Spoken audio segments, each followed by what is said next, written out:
The three currents. What are they? Let's find out. These are not referred to as currents in direct sources, but you'll see why I call them that. We often struggle to incorporate praxis in Norse paganism. We're a religion without dogma, without a unified orthodoxy to tell us when to pray, or to prescribe how many Hail Odins we should do. We have no concepts of sin or sacrament, and no divine war against evil. And no, Jotnar do not count, they are not evil. That bullshit message is Christian baggage. What Nordic polytheism does have is often overlooked concepts. Things easily applicable in spiritual practices, but often overlooked because content focuses on algorithm trends like gods, holidays, and runes rather than actual spiritual concepts and practices. Not that I'm like bitter or anything. I mean, why have standards when you can have clickbait? Anyway, the three currents owned the breath.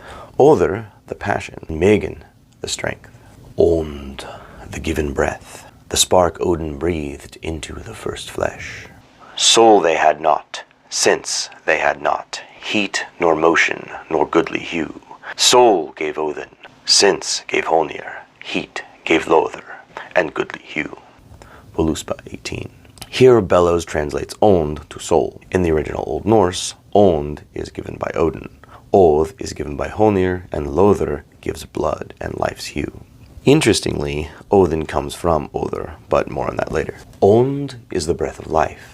While bellows translates this into soul, that's not quite right. As your huger, what the Hellenists call psyche, is your mind and likely what we'd consider soul in a pragmatic sense, as that's most likely what passes on. But that's what happens when trying to relate a polytheist concept to a monotheist audience. So, to clarify, owned is the breath of life, not unlike the Chinese concept of qi in many ways. As this video goes on, you'll realize owned, Othr, and Megin all sort of fit that bill. How do we incorporate owned into daily praxis? Mindfulness, meditation, and contemplation. First, mindfulness. Be in the moment, not waiting for the next one. Just breathe. Slow your pulse, and actually take in the moment. Modern life is fast and full of distractions. Ads in everything. New content pumped into your eyes every second. Work, commute, responsibilities, everything devours your time like Nidhogg on a bender. It can be difficult to just stop and enjoy the moment. Meditation. Meditation is more functional. Here's another spot where it's assumed our ancestors just didn't do it, like those in Europe didn't have practices most associate with the East. Utaseta, sitting out. Not unlike the Zen meditation we think of and I was taught in martial arts. The difference being philosophical perspective, but we'll get there. Sit in a quiet place outside. Liminal spaces are best. An ancestor's grave is recommended. Spine straight, sit comfortably. Focus on owned breath. Breathe in with the diaphragm, then fill the chest. Relax to exhale. You're not actively thinking. That's similar to Buddhism. You're allowing your mind to take in experiences around you. That's the difference. With Zen meditation, you're clearing your mind. With Uttaseta, you're allowing your mind to take in everything. Doing it in a liminal space, a space between borders. This is a way to intuit gnosis. If you're near the graves of the departed, it's believed you'll gain their wisdom. Last, contemplation. Contemplation, like mindfulness, is slowing down.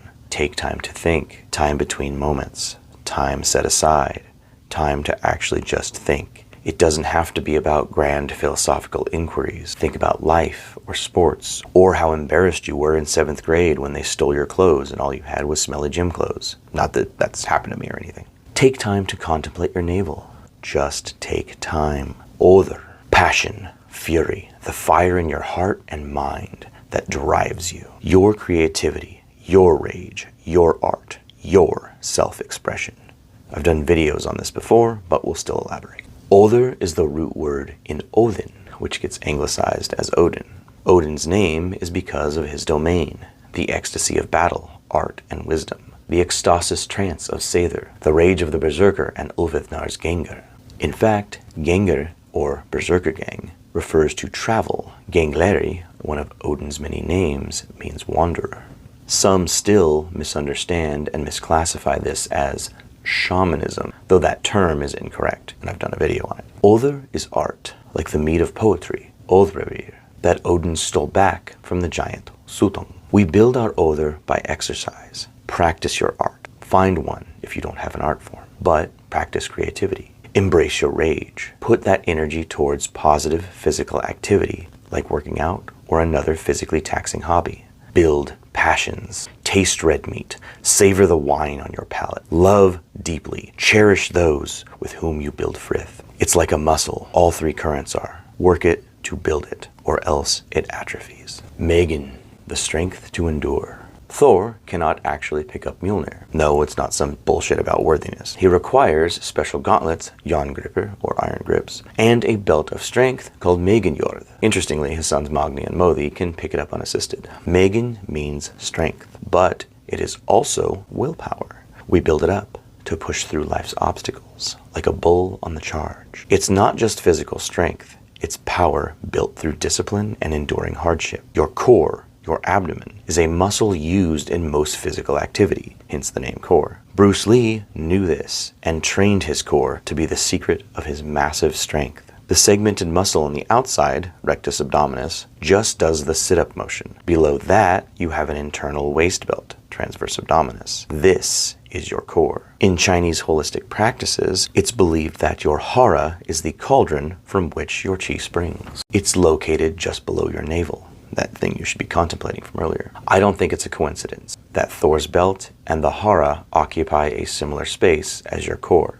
To build and develop your Megin, you must lift heavy and methodically. It's not just your physical strength that builds Megin, but the discipline that comes from consistent stress on the body. And in doing so, building your ability to push through difficult obstacles. Modern life loves to steal our time, emotional bandwidth, and keep us in a constant state of fatigue and survival mentality. To find your balance and build your discipline amongst the capitalist hellscape is to build your Megin. And lastly, harmonize the currents. Now that you know the three currents and how to build them, you must understand how they flow. Ond, calming breath, will aid in the discipline to build your strength. Othr is the passion to keep going. Megin will allow you to charge through doubt and press forward. These three currents will ebb and flow within you. Adding them to your praxis will help you feel connected to your path, your gods, and your ancestors. Don't limit yourself to the pop Viking wiki information most people vomit online ad nauseum. Explore the deeper concepts. Find out what they mean to you.